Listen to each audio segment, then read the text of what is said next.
और अयोध्या राम मंदिर में रामनवमी को लेकर अभी से तैयारियां शुरू हो गई हैं।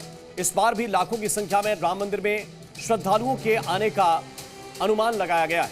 ऐसे में सुरक्षा को लेकर भी प्रशासन सतर्क हो गया है। सूबे के सीएम योगी आदित्यनाथ अयोध्या दौरे पर सुरक्षा को लेकर समीक्षा बैठक उन्होंने की और अधिकारियों को जरूरी दिशा निर्देश भी दिए गए।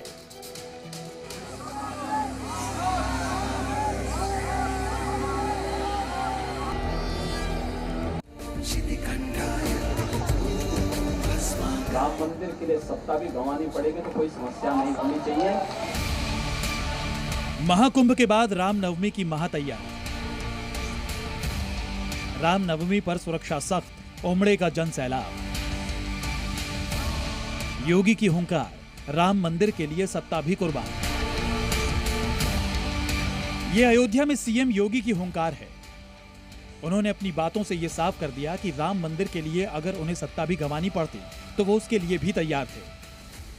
ये दिखाता है बिना सत्ता के लोभ के केवल सनातन के उत्थान के काम करने वाले एक योगी की सच्ची निष्ठा। ये दर्शाता है एक योगी के लिए केवल सत्ता हासिल करना मकसद नहीं, बल्कि सनातन और हिंदू धर्म की प्रतिष्ठा को मजबूत करना भी उनका प्रण है। दरअसल राम जन्मभूमि पर कोर्ट के फैसले के पहले अक्सर बीजेपी पर राम मंदिर के नाम पर राजनीति करने, हिंदुओं की भावनाओं के साथ छल करने के आरोप लगे। लेकिन ये विधि का विधान है कि जिस राम मंदिर के लिए गोरखपुर मंदिर के पीठाधीश्वर ने अपनी 3 पीढ़ियां खपा दी, आज वहीं के एक योगी जो मठ के प्रमुख भी हैं और सूबे के मुख्यमंत्री भी, उन्हीं के नेतृत्व में मंदिर के भव्य निर्माण का काम हो रहा है। यद्यपि मेरी 3 पीढ़ियां श्री राम जन्मभूमि आंदोलन के लिए समर्पित थी, मुझे कोई समस्या नहीं थी, लेकिन शासकीय व्यवस्था जिस नौकरशाही से जकड़ी होती है, उस नौकरशाही में एक बड़ा वर्ग ऐसा था जो कहता था कि मुख्यमंत्री के रूप में अयोध्या जाने से विवाद खड़ा होगा। हमने कभी विवाद खड़ा होता तो होने दीजिए, लेकिन अयोध्या के बारे में कुछ सोचने की आवश्यकता है। फिर एक वर्ग ऐसा था जिसने कहा कि आप जाएंगे फिर राम मंदिर की बात होगी। तो मैंने कहा कौन हम सत्ता के लिए आए हैं, राम मंदिर के लिए सत्ता भी गंवानी पड़ेगी तो कोई समस्या नहीं होनी चाहिए। अयोध्या दौरे पर योगी आदित्यनाथ ने हनुमानगढ़ी में दर्शन किए और फिर राम मंदिर में रामलला का भी आशीर्वाद दिया। इसके बाद सीएम योगी ने अयोध्या लिटरेचर फेस्टिवल कार्यक्रम में हिस्सा लिया, जहां उन्होंने सीएम बनने के बाद अपने अयोध्या दौरे और उस पर उठ रहे सवालों पर अपनी बात रखी। मैंने से 19 अवस्थी से कहा, मैंने कहा ऊपर चुपचाप जाकर के देखो दीपोत्सव का कार्यक्रम कैसे हो सकता है। और वे यहाँ आए, उन्होंने यहाँ सर्वे किया, उन्होंने कहा दीपोत्सव का आयोजन होना चाहिए। मैंने कहा मैं जाऊंगा, दीपोत्सव करते करते बीच में फिर राम मंदिर की बात उठेगी तो इसको क्या करेंगे। उन्होंने कहा नहीं, कार्यक्रम हो इसके बारे में हम सबसे बात करते हैं और सबका सकारात्मक भाव है।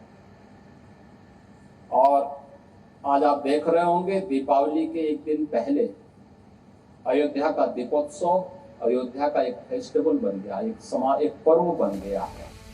इस दौरान सीएम योगी अधिकारियों के साथ रामनवमी मेले में देश भर से आने वाले श्रद्धालुओं की सुरक्षा को लेकर समीक्षा बैठक, इसकी तैयारी को लेकर दिशा निर्देश भी दिए गए। रामलला की प्राण प्रतिष्ठा के बाद ये दूसरी रामनवमी होगी, जिसमें भगवान श्री राम लला के ललाट पर भगवान सूर्य की किरण पड़ेगी, जिसे देखने के लिए लाखों की संख्या में श्रद्धालुओं के जुटने की उम्मीद जताई जा रही है। इन्हीं तैयारियों को लेकर सुरक्षा के कड़े इंतजाम किए गए हैं। वहीं इस दौरान सीएम योगी ने श्रद्धालुओं के उत्साह पर भी लोगों का ध्यान खींचा।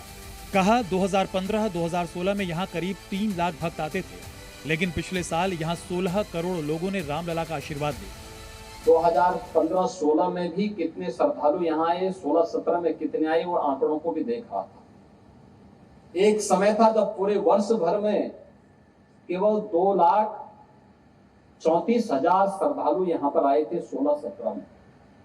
और मैं गत वर्ष के आंकड़े देख रहा था, गत वर्ष अयोध्या धाम में श्रद्धालुओं की संख्या आई थी 16 करोड़। आप अनुमान करिए क्या 2,34,000 और 16 करोड़ में कोई अंतर ही नहीं है। उत्तर प्रदेश को उत्तम प्रदेश बनाने की जो कसम सूबे के मुख्यमंत्री योगी आदित्यनाथ ने खाई है, वो अब सही दिशा में आगे बढ़ती दिख रही है। ब्यूरो रिपोर्ट, जी मीडिया।